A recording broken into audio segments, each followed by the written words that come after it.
good evening. It's now day 17 of Advent 2022, and I am sitting in my living room.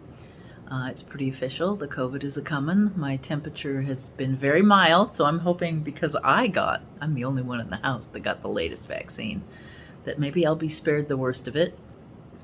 My temp's like 99, 100, right in there, and I'm not feeling so good, a little fevery.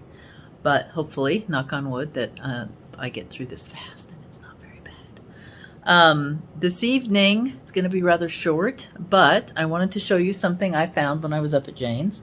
And I am doing my best to mock up a little pattern for you. This is a little Christmas tree. It's a tree that you could leave out all season, but it's very Christmassy, I think, that Jane made as a child. So it's one of those rustic samplers. And I gotta tell you, the girl was pretty good when she made this. Look at the backside. It's even pretty darn good. It's a little rustic tree sampler. There are some outline stitches, some turkey tracks, this little outline that you use on the edge of an eyelet stitch. And then some lazy daisies, lots of lazy daisies, lots of cross stitches, and then most of the rest of it's just diagonal stitches. So a little easy and quick sampler that you could make up. I was thinking, instead of saying this is made by, that one could just say Merry Christmas at the bottom, but wouldn't that be a cute little addition? And you could even do it in miniature and make a little Christmas ornament, I would think. But it's just a triangle, a rectangular bottom, rows of grass, and then 4 sets of flowers, right? So pretty easy. I'm in the process of drawing it up using a ruler and a pencil, mostly because I'm not adept enough at my graphic software to do it tidily. Otherwise, I've got a very untidy one I've just sat this evening and did that I'm not very satisfied with. So this will be probably uploaded at the website, because it's hard to upload a file in YouTube, even in the info section. So I will upload the file. It is just an 8.5 by 11 piece of paper. And in fact, this is more like 8.5 by 10, because it looks like Jane wasn't happy with the work and tried to trim off the bottom. But I'm going to keep this and pin it probably on a background, on a matte background. And actually, I haven't opened the little thing that I pinned on a matte background, and I'll show you what I'm thinking about doing with this. So I think what I'm going to do with the sampler is have it framed up a lot like I did this piece of art that my daughter made years ago, I think in high school or early college. But see how it's dimensional and pieces come off the page? This vase is coming off. The edge of the fire extinguisher is coming off the main drawing page, as is the fire extinguisher on the bottom.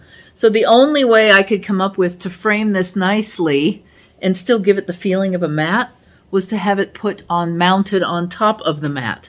And what the framing guy said was to use archival tape, double-sided tape. Now, I paid him to do this, and if I remember correctly, it was like $20 to do the actual framing. I went and bought the frame, I bought the budget frame. I paid him for the matting that he did not have to cut, and then I paid him like $25 to actually put it together. And I'm going to confess, I just opened this after a while. Look, when you have them put the frame together, they even like put the fancy back on and everything. And put this on, because this was not on there before. So just got to say, it's worth it going to Craft Warehouse and having them not buy all the pieces, because the cost really comes when you buy those custom frames. If you buy an off-the-shelf frame, it's much more reasonable. Anyway, I believe that my plan at this point is either to mount this on fabric backing, because I have to leave the rough edges. There isn't enough room at the bottom. I would have to cover up Jane's name, and I would probably have to cover up the tip of the tree if I went ahead and tried to mount this with a mat around the outside. Now, I'm like a big fan of matting, so I'm not just going to put it in a frame and leave it loose. I'm going to at least mount it on matting so that it shows. I may mount it on fabric as well, because that's another option, is to build a board of fabric and mount it on that. But if you too would like to embroider one of these little trees, I'm going to have the pattern available I also just took a picture of it, and I have that file. So I'm going to include that as well if you would rather just trace it yourself using a photo of this actual sampler. All you need to do is blow it up to 8.5 by 11 and then trace over it. Print it, trace over it onto your fabric. So that's all that needs to happen. The other thing is, and I do own this device, but I have yet to use this device, is you can print if you have the capability on your printer to print directly onto the fabric. That's another option. I don't have that set up. I have the potential for that, but not set up. Anyway, tracing this is not difficult, especially if you can get it on a decent heavy piece of paper, or just sketching it as well. So, but you can download the, I'll have a drawing for you at Black Sheep, and you can download it. Anyway, that's it for me. I am descending into the depths of the COVID. Let's hope I come out alive. No, I'll be fine. I just, I'm not looking forward to it. It's coming. It's, half of it's fear, and you're worried you've got it. And then when you start getting just a little bit sicker and a little bit sicker, it's not so fun. But, yeah, I will probably be very brief tomorrow and not have a very long Advent update at all. But I've been brainstorming what you're going to see in the next few days, and definitely we came up with salt clay ornaments. My mom sent me my Christmas present, and I don't know if I was supposed to open it or not, but she did say that it was early, so that she implied I could open it. And they are cookie molds.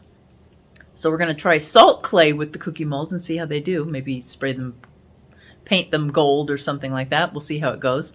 I also thought about when we do that salt clay to also try and do some printing with knitting designs and see if I can get that to imprint on. It's worth a shot, right? So anyway, that's coming. I think I've got another baking video coming. I don't know what tomorrow will be. Tomorrow will probably be pretty lame. But let's hope, fingers crossed, maybe I'll come up with something great and maybe I'll feel great. Anyway, I will see you. Oh, I almost forgot the formalities. If you haven't already subscribed to the channel, please do so. You gotta wait. You gotta find out if I really catch this stuff, right? If you want to know when the next video is uploaded, ring the bell or click on the bell icon, because that's the updating notification. And then like or leave a comment. And I'll see you tomorrow. Bye.